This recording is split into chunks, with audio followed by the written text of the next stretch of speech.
천하제일 강국.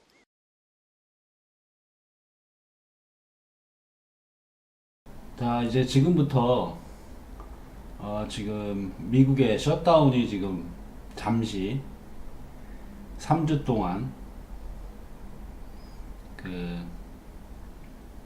해제된 상태로 가다가 지금 3주 후에 다시 셧다운이 되던가 아니면 트럼프가 비상사태를 선포하던가 하는 방향으로 지금 결론이 났습니다. 근데 이것에 대해서 국내 언론들이 뭐 트럼프가 펠로시한테 완패했다라는 식의 기사들을 많이 쓰면서 트럼프가 반대하는 트럼프의 정책을 반대하는 세력들한테 뭐 끌려가는 것처럼 지금 많은 얘기들을 하고 있어서 그 부분에 대해서 좀 얘기를 좀 할게요.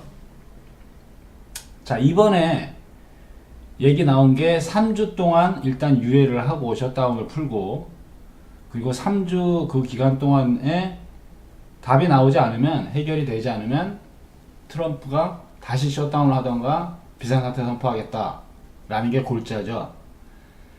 자, 다시 셧다운을 할 이유는 없겠죠. 트럼프 입장에서 이미 셧다운을 미국에서 최장기간 했던 직후인데 또 셧다운 한다는 건 아무 의미가 없고, 남은 건 비상사태 선포라는 것밖에 없는 거죠. 그럼 트럼프가 비상사태를 선포하게 되면 어떠한 결정권을 가지게 되는 거냐면, 일단은 기본적으로 뭐 군에 대한 모든 통제권을 트럼프가 잡는다 라고 볼 수 있고, 또 하나는 뭐 개인 또는 어떤 사업체, 뭐 기업들의 재산이나 자산들을 압류할 수 있고, 그 사람들의 움직임을 통제할 수 있고, 동결권을 가질 수 있는. 그럼 이 비상사태를 선포했을 때 군은 쉽게 얘기해서 트럼프의 움직임에만 따르는 거고, 그렇다면 주한미군도 마찬가지일 테고, 그렇다면 전작권을 가지고 있는 우리를 움직이는 주한미군이니까 우리나라 군도 트럼프의 움직임대로만 움직일 수밖에 없다 라고 볼 수가 있는 거죠. 근데 이 비상사태 선포를 했을 때 뭐 민주당 하원들이 뭐 그것을 반대한다거나 취소한다고 하는 행위를 할 수 있는데, 지금 이번에 합의가 된 게 3주 안에 해결 안 나면 비상사태 선포한다 라는 것까지 해서 합의가 된 거잖아요. 근데 이게 지금 당장 나온 게 아니란 말이에요. 이미 1월 14일 날 미국의 상원 원내대표 그레이엄이 셧다운을 해제하자, 3주 협상이라는 시간 동안, 그리고 결렬시 비상사태 선포하자 라는 제안을 이미 이때 했어요. 이때 이 제안을 트럼프에게 했고, 트럼프는 생각을 한번 해볼게 라고 했던 거고, 그 전에 이게 하나의 수였는데, 그 전에 트럼프가 그 중대 발표한다 라고 했을 때,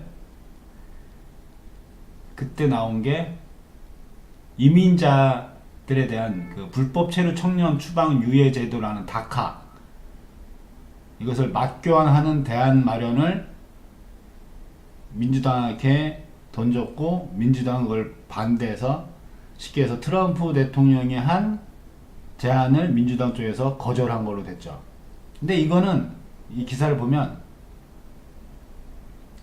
국경 장벽 예산 확보와 불법 체류 청년 추방 유예 제도 다카의 존속을 맞교환하는 대안 마련을 주도하기로 한 그레이엄 상원의원은 내가 제안한 대안이 백악관이나 많은 민주당 의원들 입장에서 수용 가능할 것이라고 확신한다며, 트럼프 대통령도 이러한 안을 토대로 합의 도달에 나설 수 있다고 말했다.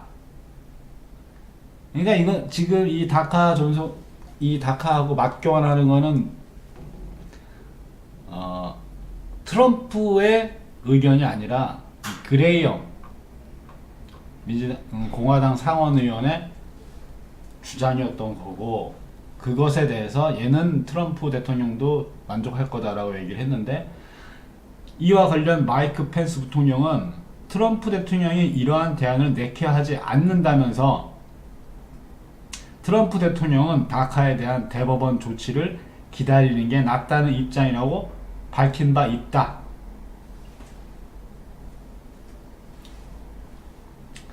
그러니까 그 중대 발표라고 하면서 발표했던 그 셧다운 관련 내용은 공화당 상원 의원들의 의견을 민주당 쪽에 제안을 한 거죠. 해서 민주당에서 반대해서 그 의견은 끝.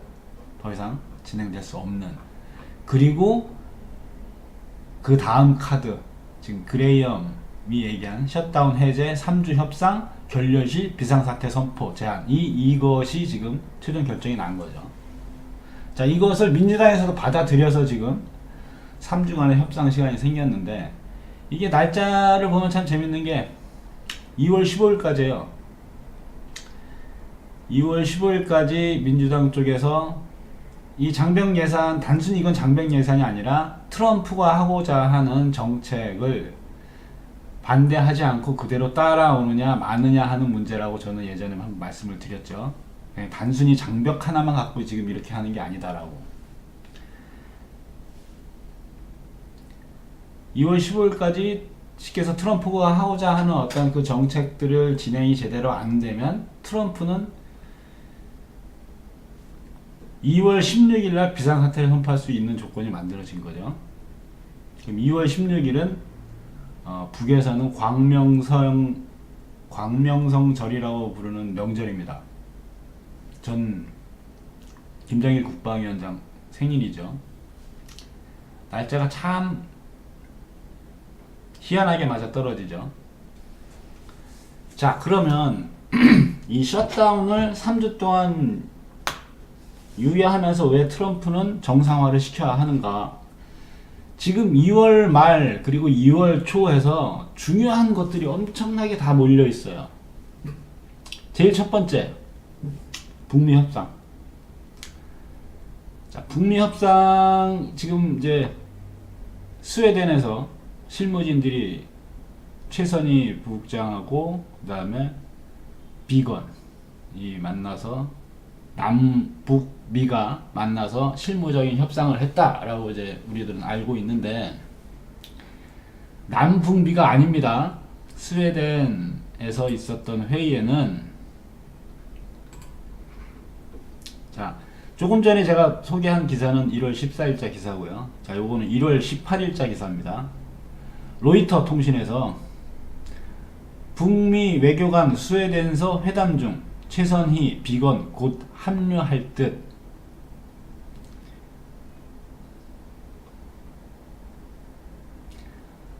북미 고위 외교관들이 18일 스웨덴 스톡홀름에서 협상에 착수했다며 로이터 통신 등 외교 소식통과 현지 매체를 이용해 보도했다. 보도에 따르면 국제회의가 주말에 걸쳐 진행된다며 양측 대표단에는 최선희 외무상 부상과 스티븐 비건 미 국무부 대북정책 특별대표가 포함됐다고 전했다.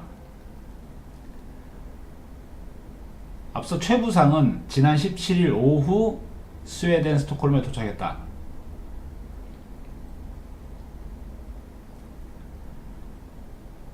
카운터 파트너인 비건 특별대표가 스톡홀름에 있는지는 확인되지 않았다. 그는 17일 워싱턴 댈러스 공항에 나와 김 부위원장을 직접 영접했다. 이후 곧장 스톡홀름으로 향했는지는 불분명하다. 바로 날아갔죠. 왜? 북에서 온 친서를 트럼프가 받고 거기에 대한 의견이 나와야 되잖아요. 그 결과물을 가지고 와서 실무 협상을 해야 하기 때문에 스티븐 비건이 직접 영접하고 친서 받은 트럼프로부터 어떤 지시사항 받고, 그리고 확인사항 할 거 확인하고 협상을 어느 선까지 할 수 있다라는 걸 있어야 협상을 할 거 아닙니까? 그래서 스티븐 비건이 워싱턴에서 영접하고 답 듣고 확인 받고 스웨덴으로 날라온 거죠. 그러면 이 스웨덴에는 북 대표만 있었는가? 아니죠. 국제회의는 기사 내용입니다. 로이터 통신. 국제회의는 민간 단체가 주최하는 것으로 남북한과 미국, 중국, 일본, 러시아 등 6자 회담 참가국들 관계자들이 초청됐다. 회의는 각국 당국자와 민간 전문가가 공동으로 참여하는 1.5트랙 방식으로 진행된다. 미국, 중국, 러시아, 일본, 남북 다 들어간 거예요. 이 스톡홀름 회의 때. 근데 일본은 얼굴도 못 보고 돌아왔죠. 일본 어떻게든 껴서 얼굴 비춰보려고 했는데 애들은 껴보지를 못하고 지금 돌아왔고.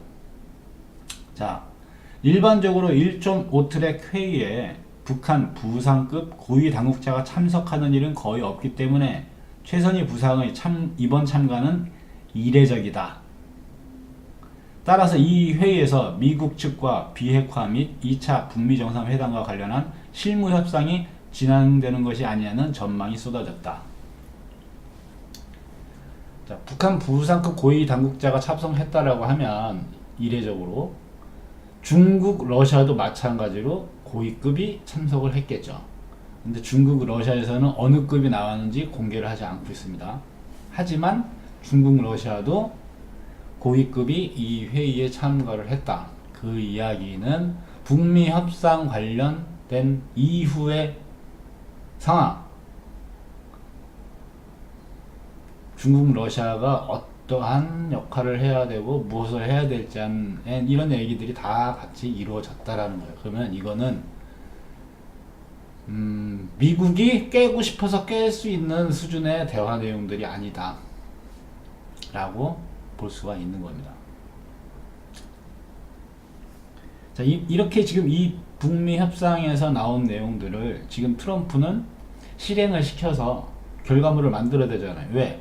2월 말에 지금 예정되어 있는 정상회담에서는 거기서 협상을 하는 게 아니라 물밑 접촉에서 이루어진 것들에 대한 발표이기 때문에 그 이전에 실행해야 할 것들이 많단 말이야. 그것을 실행을 해야 되는데 지금 시간이 없기 때문에 트럼프 입장에서는 지금 셧다운을 풀고서 일단은 일을 진행을 하는 것이고, 만약에 그것에 대해서 또 뭐 발목 잡고 늘어지는 그런 상황이 벌어지면 그냥 비상사태 선포해놓고 확 치고 나가겠다 라는 의미로 볼 수가 있습니다. 자, 지금 이게 이제 1월 18일 기사였고, 즉 스웨덴 스톡홀름 회의는 남북미 3자의 대화가 아니라 남북미, 중국, 러시아 5자 회담이었다.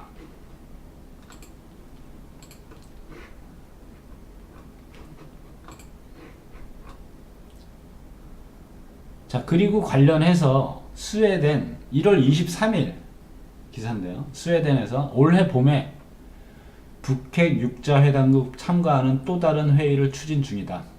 올해 봄이라고 하면 뭐 3월이나 4월이 되는 거죠. 여기에는 6자 회담 당사국인 남북한과 미국, 중국, 일본, 러시아가 대표가 참석하는 회의가 스웨덴에서 개최될 가능성이 있는 것으로 전망된다. 이거는 쉽게 얘기해서 2월 말에 예정된 북미 정상회담 이후 거기에 대한 실행을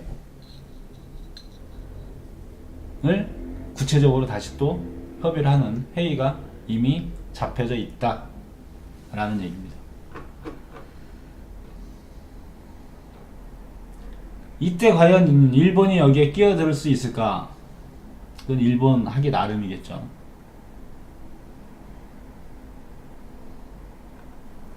그리고 지금 이번 그 스웨덴 회담의 특징은 원래 일정보다 빨리 끝났다는 거죠. 밀고 당기고 할 게 없었기 때문에 빨리 끝난 거고, 그 이야기는 그 회담 내용이 순차적으로 무난하게 진행이 될 것이다 라고 예측할 수가 있겠습니다. 자, 그러면 이 스웨덴에서의 그 회의와 그리고 북미 회담이 얼마나 중요하냐, 다보스 포럼이 이번에 그 시기에 진행이 됐는데, 이 다보스 포럼은 전 세계 정상들이 모여서 각국의 경제 관련된 부분에서 서로 이견이 있는 부분을 조율하고, 뭐 앞으로 1년 동안 먹고 살 부분들에 대해서 서로 합의할 거 합의하고, 각 나라의 경제적인 분야에서 가장 중요한 회의라고 할 수 있는 게 이 다보스 포럼인데, 이번 다보스 포럼에 주요 정상이 다 불참했어요. 중국, 미국, 러시아, 영국, 프랑스.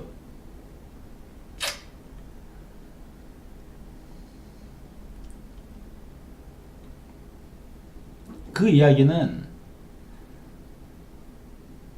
전 세계에 힘이 있다라고 하는 주요 국가들이 다 지금 이 다보스 포럼보다는 훨씬 더 중요한 다른 것에 집중하고 있다라고 보면 맞을 듯 합니다. 그냥 말잔치밖에는 안 되는 거다라는 비판도 나왔고, 무역전쟁 미국이 일방주의를 성토했다. 이거는 이제 중국 입장에서 얘기 나왔던 거고, 왕치산이가 가서 주요 정상들이 대거 불참하면서 흥행에 실패했다. 왜? 주요 정상들은 지금 다보스 포럼에서 아무리 얘기해봤자 아무 의미가 없다라는 걸 알고 있기 때문에, 북미 협상이라는 것은, 북미 평화협정이라는 것은 무엇을 의미하냐? 그동안 미국 중심으로 강대국이라고 불리는 나라들끼리 나눠서 해먹은 그런 그 시스템이 지금 뒤집어지는 거기 때문에, 여기서 아무리 떠들어 봐야 그 결과에 맞춰서 자신들이 포지션을 찾아가는 게 맞다라고 판단을 하는 거죠. 자, 셧다운이 지금 풀린 이 기간에 트럼프한테 제일 해야 할 지금 숙제가 많은데, 그 중에 북미 협상, 이 부분을 어떻게 실행시킬 준비를 하고 2월 말 정상회담을 성공적으로 해야 되는지에 대해서 제가 설명을 좀 드렸습니다. 자, 그 다음에 또 중요한 게 뭐냐? 1월 말로 해갖고 지금 미중 경제 무역 협상이 또 잡혀져 있잖아요.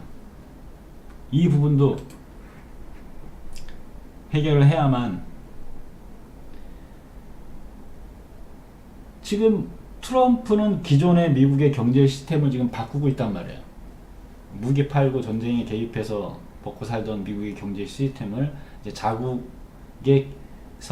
기술로 자국에서 제품을 생산하고 그것을 자국에서 소비시키는 방향으로 좀 바꾸고 있단 말이에요. 그동안은 전쟁이나 하고 무기나 팔고, 그 다음에 물건은 중국에서 그냥 사다가 쓰고 했던 것을 지금 바꾸고 있단 말이에요. 거기에 맞춰서 중국도 그 변화에 맞춰서 내부 경제 시스템을 바꿔야 되고, 미국도 거기에 맞춰서 바꿔야 되기 때문에 둘 사이에 얘기할 게 많은 거죠. 이제 중국은 그동안 엄청나게 소비를 해준 미국이 더 이상 소비를 안 하게 될 거니까, 새로운 소비 시장을 만들고 생산에 필요한 것들을 또 원자재고 뭐 이런 것들을 수급을 하기 위해서, 새로운 시장을 개척하기 위해서 1대1로를 계속 지금 밀고 나가는 거고, 미중 간의 무역 전쟁이라는 것을 하면서 중국의 주가가 많이 떨어졌죠. 중국의 주가가 많이 떨어지면서 시진핑은 무엇을 얻었느냐? 주가가 떨어진 회사들을 사들여서 국유화 시켜버렸죠. 자, 중국이 자본주의 경제 시스템을 받아들이면서 경제 관련된 애들, 자본가 세력들이 많이 생겼는데, 얘네들의 영향력이 엄청나게 커졌단 말이에요. 근데 그것을 지금 다시 축소화시키고 있는 거죠, 시진핑 입장에서는. 그러니까 시진핑이 사회주의 경제 노선을 계속 얘기를 하잖아요.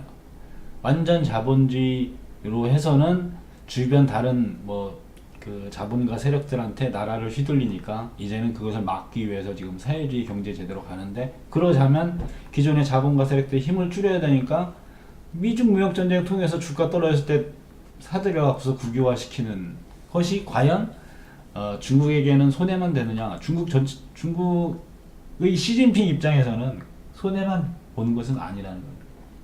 자신이 생각하는 경제 구조로 바꾸는 그 과정에서 어떻게 보면 하나의 방법이 될 수 있는 거기 때문에. 그러니까 지금 이 두 가지 얘기했습니다. 미중 무역 협상이라는 것도 성공적으로 트럼프 입장에서는 실천을 해서 결과물을 얻어내야 되고 북미 협상도 준비를 해야 되고, 그리고 또 여기에 엮여 있는 게 대만 문제죠.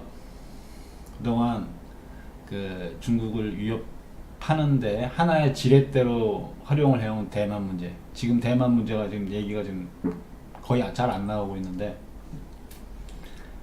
중국의 그 퇴역 장성이 공개적인 발언으로 뭐 항공모함 한 2대는 박살을 내야 미국이 그 군사적인 그런 짓을 못한다라는 그 발언까지 나오면서 서로 막 긴장을 막 고조시키는 것처럼 하고 있는데, 지금 대만이 쏙 들어갔는데, 대만도 이제는 뭐 상황 파악을 하지 않았을까 싶습니다.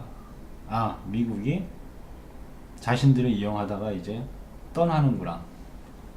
필리핀에서 그랬듯이, 필리핀에서 식민지 하다가 언젠가 또 아윌비백이라는 말을 해놓고선 가고서는 안 왔죠. 마찬가지로 베트남에서도 남베트남에서 빠져나가면서 버려놨죠. 근데 남베트남에서 빠져나가기 전에 이미 북베트남하고는 평화협정을 맺은 상태였죠. 비밀리에. 미국이란 나라가 그래요. 자신들의 이해관계에 따라서 먹었다가 뱉었다가 버리고 이용하고,